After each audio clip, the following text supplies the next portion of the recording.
ડભોઈ ઉત્તરાયણ પર્વે કરુણા અભિયાન હેઠળ 5 પક્ષીઓના જીવ બચાવાયા। ચાઇનીઝ દોરીના પ્રતિબંધ હોવા છતાંય ઉપયોગ થતા પક્ષીઓ ઘાયલ। વનીકરણ વિભાગ અને સ્થાનિક સંસ્થાઓની સક્રિય કામગીરી।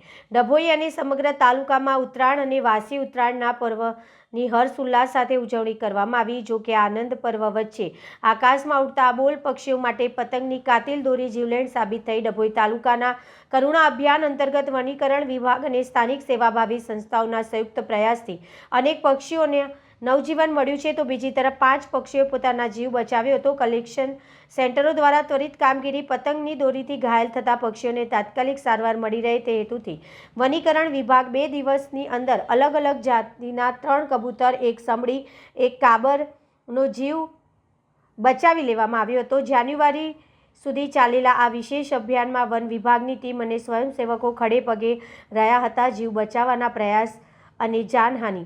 પ્રાપ્ત વિગત અનુસાર 2 દિવસમાં અલગ અલગ 5 પક્ષીના જીવ બચાવવામાં આવ્યા હતા। દરમિયાન પતંગની દોરીમાં ફસાયેલા અન્ય ગંભીર રીતે ઇજાગ્રસ્ત થયેલા 5 પક્ષીઓનું રેસ્ક્યુ કરી તેમને જીવ બચાવવામાં સફળતા મેળવી હતી। જોકે દોરીના ઊંડા ઘાના કારણે સેવાભાવી સંસ્થાઓ દ્વારા પક્ષીઓની સર્જરી અને પ્રાથમિક સારવારની સઘન વ્યવસ્થા કરવામાં આવી હતી। ચાઇનીઝ દોરીનો બેફામ ઉપયોગ ચિંતાનો વિષય। સ્થાનિક લોકો અને સેવાભાવી સંસ્થાઓના જણાવ્યા મુજબ વહીવટીતંત્ર દ્વારા ચાઇનીઝ દોરી, નાયલોન માજા પર સખત પ્રતિબંધ લાદવામાં આવ્યો હોવા છતાં ડભોઈમાં મોટા પાયે તેનો ઉપયોગ થતો જોવા મળ્યો હતો। પક્ષીઓ ઇજાગ્રસ્ત થવા પાછળનું મુખ્ય કારણ આ જીવલેણ ચાઇનીઝ દોરી હોવાનું સામે આવ્યું છે અને પક્ષીઓને બચાવવા માટે પૂરો પ્રયાસ કર્યો છે, પરંતુ ચાઇનીઝ દોરી એટલી ઘાતક હોય છે કે પક્ષીઓના પાંખ અને ગળાના ભાગે ગંભીર ઇજાઓ પહોંચે છે। લોકોએ પ્રતિબંધિત દોરીનો ઉપયોગ ટાળવો જોઈએ।